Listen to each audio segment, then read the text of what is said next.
La escena es Berlín, abril de 1945. El aire vibra con explosiones, los muros tiemblan y el corazón del Tercer Reich late por última vez en un búnker subterráneo que ya ni siquiera simbolizaba poder, sino derrota. Allí, según la versión oficial, Adolf Hitler se quitó la vida junto a Eva Braun. Fin de la historia.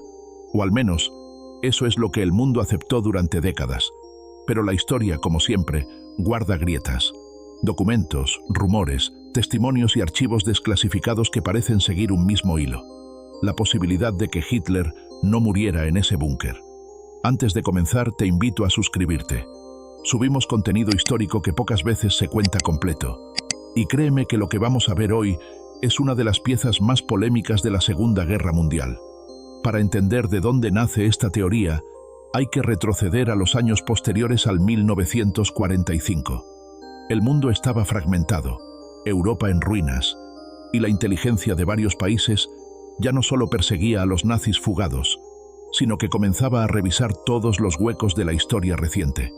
Fue entonces cuando el FBI, bajo el mando de J. Edgar Hoover, recibió informes inusuales, supuestos avistamientos de Hitler en América del Sur. Rumores que venían de campesinos, exmilitares, agentes infiltrados e incluso diplomáticos sudamericanos. La mayoría se archivaba sin atención, pero algunos eran demasiado detallados como para ignorarlos por completo.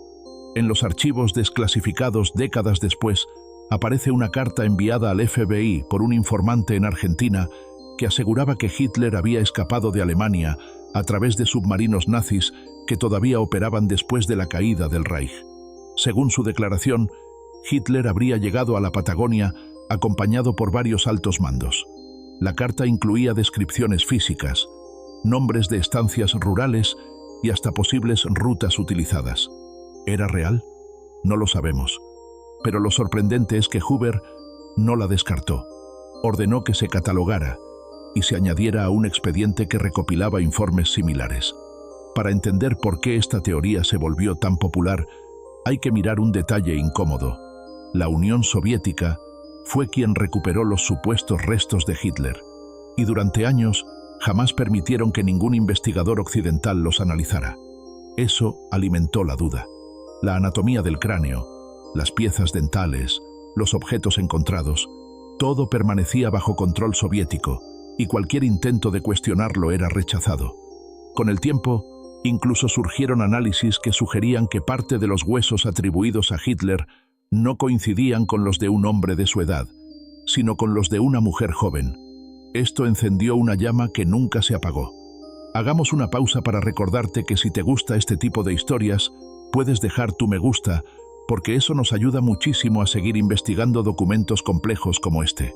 Ahora, volviendo a los archivos, el FBI recibía informes año tras año. Algunos hablaban de Hitler viviendo en una finca remota en Misiones, bajo la protección de simpatizantes del nazismo que habían huido antes de él. Otros mencionaban que había sido visto en Bariloche, una zona que históricamente sí recibió a múltiples fugitivos nazis reales, muchos de ellos documentados. Entre esos nombres confirmados estaban Adolf Eichmann y Josef Mengele, y eso alimentaba aún más la teoría. Si ellos pudieron escapar y vivir años en Argentina, ¿por qué Hitler no habría intentado lo mismo? Dentro de los documentos también aparece el testimonio de un testigo sudamericano que afirmaba haber trabajado como empleado temporal en una casa cuyos dueños hablaban alemán y donde, según él, había un hombre mayor con bigote recortado, deformado por los años, que siempre caminaba acompañado y que jamás hablaba con desconocidos. El testigo decía que sus rasgos le recordaban a Hitler, aunque envejecido y más delgado.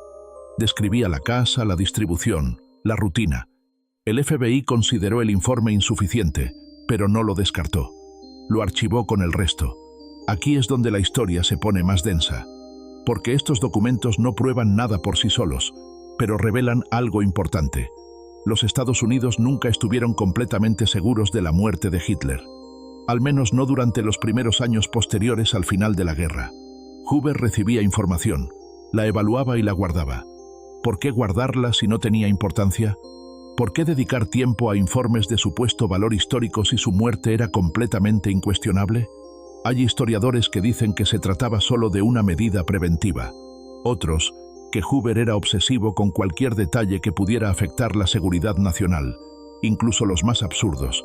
Pero también hay quienes creen que estos documentos muestran que la CIA, que entonces apenas estaba naciendo, tenía serias dudas sobre lo que realmente ocurrió en el búnker de Berlín. Por otro lado, los soviéticos tampoco ayudaron a cerrar la historia. Sus informes sobre la muerte de Hitler eran contradictorios.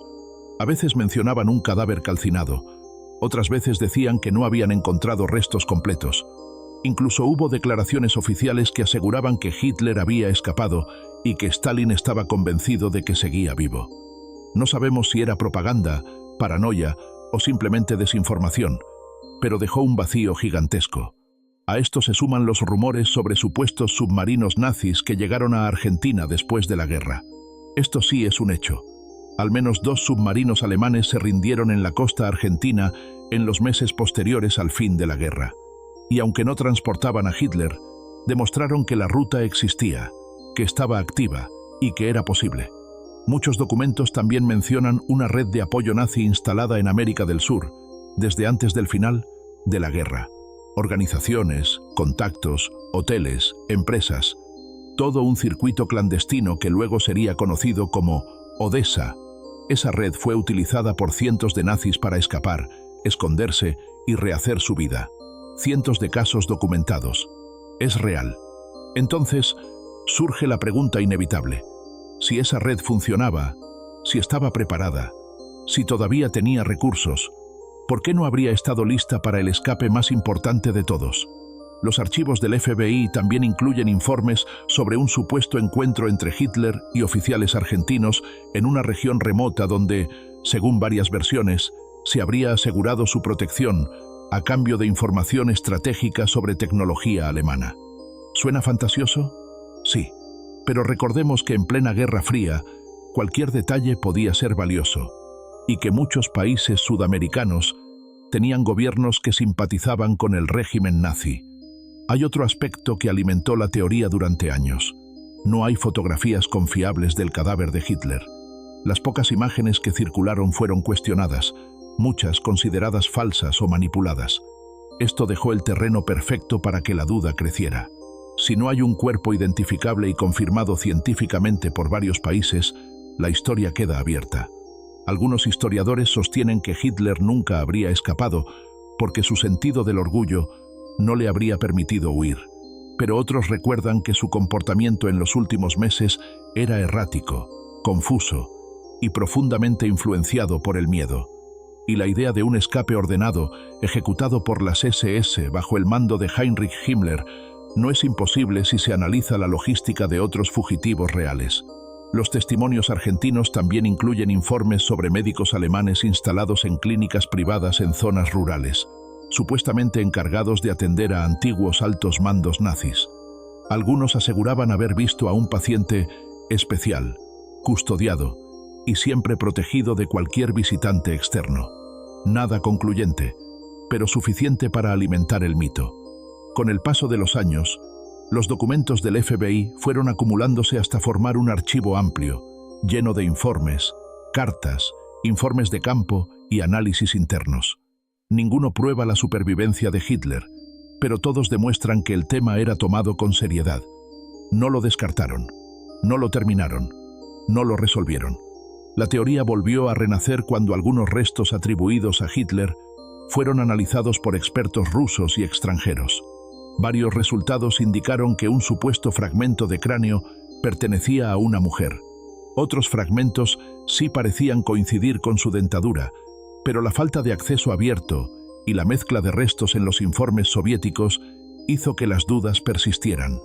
Con todo esto, queda claro que la historia oficial es sólida, pero no perfecta, y que los documentos del FBI no demuestran que Hitler escapó, pero sí demuestran que la posibilidad alguna vez se tomó muy en serio, que no fue un rumor cualquiera, sino un tema que generó investigación, debate y vigilancia durante años. Y ahora, mientras cerramos este recorrido por una de las teorías más polémicas del siglo XX, te dejo estos últimos 2 párrafos para completar la historia con una reflexión histórica, no especulativa. Una de las razones por las que este misterio sigue vivo es porque representa algo más grande que el destino de un hombre. Representa el miedo a que la justicia no siempre llega. Representa la sombra de un régimen que dejó cicatrices tan profundas que incluso décadas después seguimos revisando cada detalle. Los documentos, los testimonios, las fotos y las cartas no son pruebas de su escape, pero sí son un recordatorio de que la guerra no terminó de forma ordenada ni limpia, que hubo secretos, negociaciones, fugas, pactos, silencios incómodos, y que cada documento desclasificado es un pedazo más de un rompecabezas que quizá nunca tendrá una imagen final. Al final, lo que estos documentos del FBI realmente revelan es una verdad incómoda. Incluso los organismos más poderosos del mundo dudaron alguna vez de la versión oficial. No porque creyeran firmemente que Hitler había escapado, sino porque en los años posteriores a la guerra nada era seguro. Todo era posible, y cualquier cabo suelto podía convertirse en una amenaza global. La existencia misma de estos expedientes demuestra que el mundo vivió durante años con la sensación de que algo podía haber quedado inconcluso. Y aunque con el tiempo la narrativa oficial se consolidó, los registros de Hoover quedaron como un recordatorio permanente de aquella incertidumbre. Hoy, mirando atrás, estos documentos no son una prueba de supervivencia, sino una prueba del caos que dejó la guerra. Una prueba de que la información era fragmentada, contradictoria y muchas veces manipulada por intereses políticos. Una prueba de que la historia, aun cuando parece cerrada, puede tener puertas laterales que nadie quiere abrir. Y es precisamente esa mezcla de hechos, dudas y silencios lo que mantiene viva esta teoría hasta nuestros días. Y si has llegado hasta aquí, gracias por acompañarme en esta historia que mezcla hechos, documentos y mitos que siguen resonando hasta hoy. No importa si crees o no en la teoría, lo importante es entender que la historia está hecha de versiones, de documentos incompletos, de decisiones humanas que a veces nunca salen a la luz. Nos vemos en el próximo episodio, donde seguiremos explorando los rincones menos contados de la historia mundial.